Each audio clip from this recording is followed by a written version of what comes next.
Imagine a creature from your nightmares. A giant salamander with fangs. It sounds like something from a horror film, doesn't it? But this creature was real. It lived long before the dinosaurs. Scientists have found its fossils and they tell us about a world we can hardly imagine.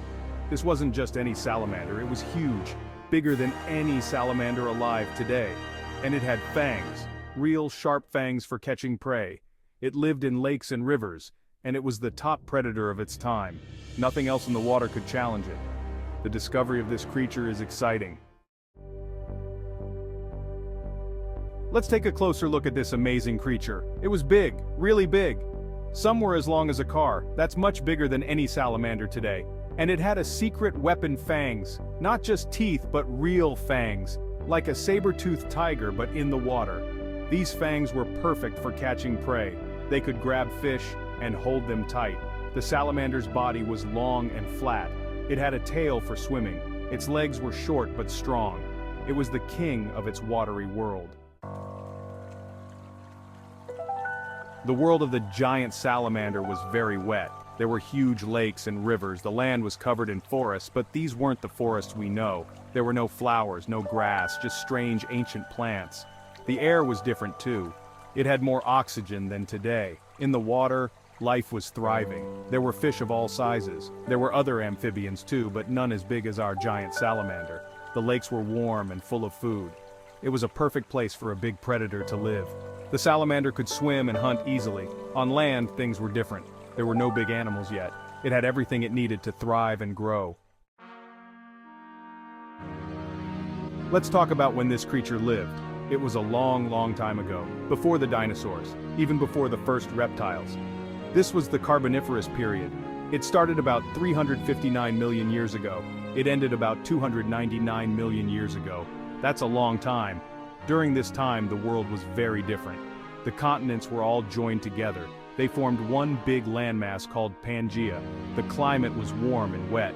There were huge swamps and forests. Coal was being formed from dead plants.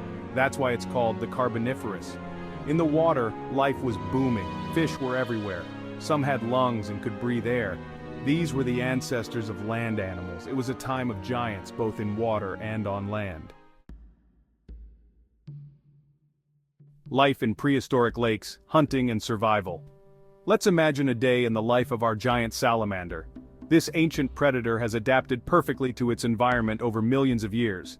It's swimming in a big, warm lake, a habitat teeming with life and opportunities for a skilled hunter.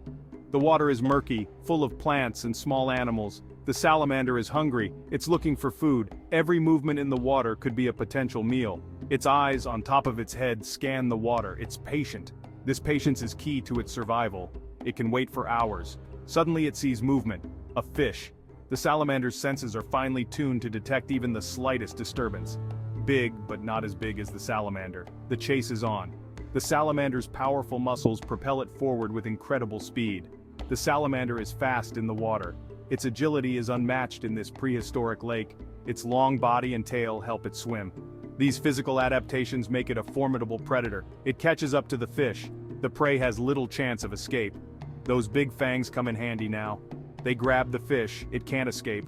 The salamander's bite is both powerful and precise. After eating, the salamander rests. It finds a quiet spot to digest its meal. It doesn't need to hunt often. Its efficient metabolism allows it to go long periods between meals. One big meal can last a while. This ensures the salamander's survival even in times when prey is scarce.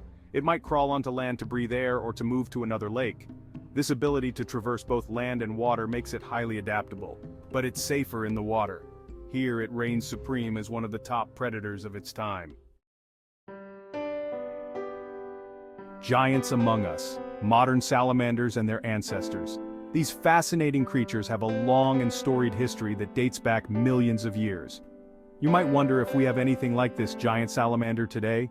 The answer is yes, but with some differences. We do, but they're much smaller. These ancient giants have modern relatives that are still impressive in their own right.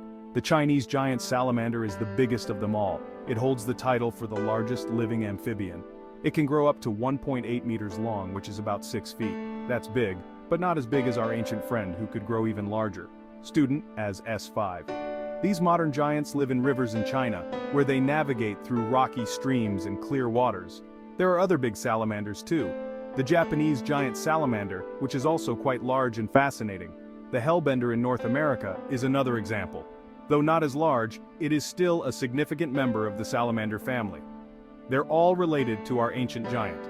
These connections show a fascinating evolutionary journey, but they've changed over time. Evolution has shaped them to adapt to new environments and challenges.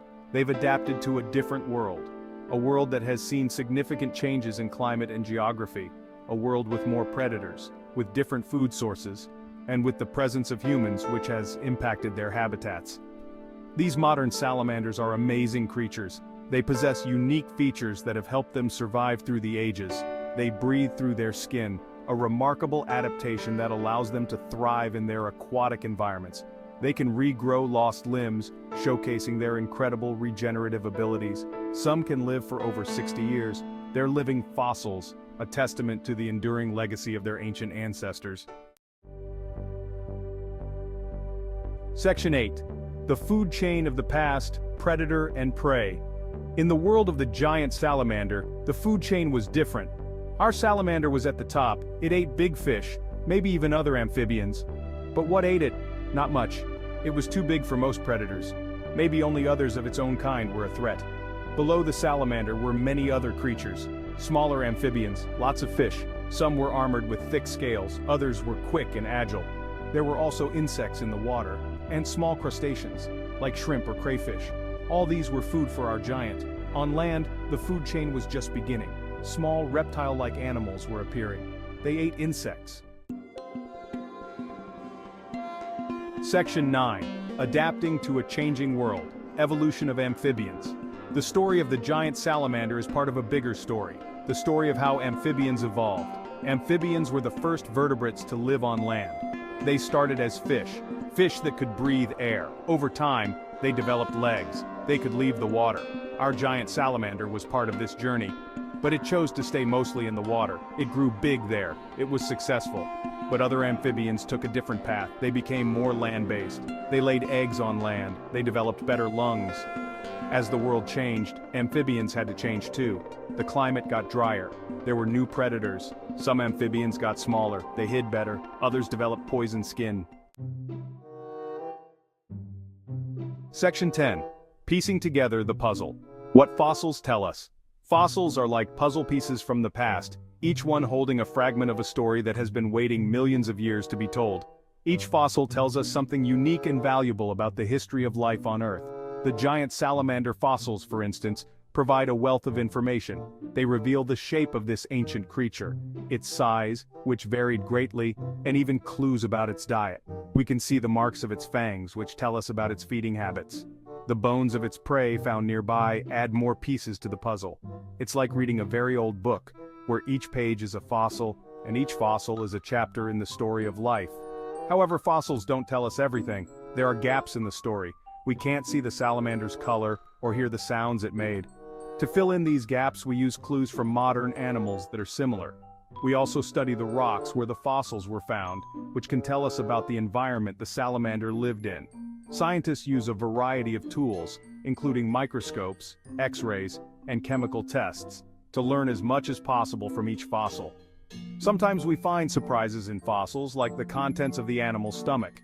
This can tell us what the animal ate, providing a direct link to its diet. Fossilized skin impressions can show us what the animal's skin was like, adding another layer of detail to our understanding.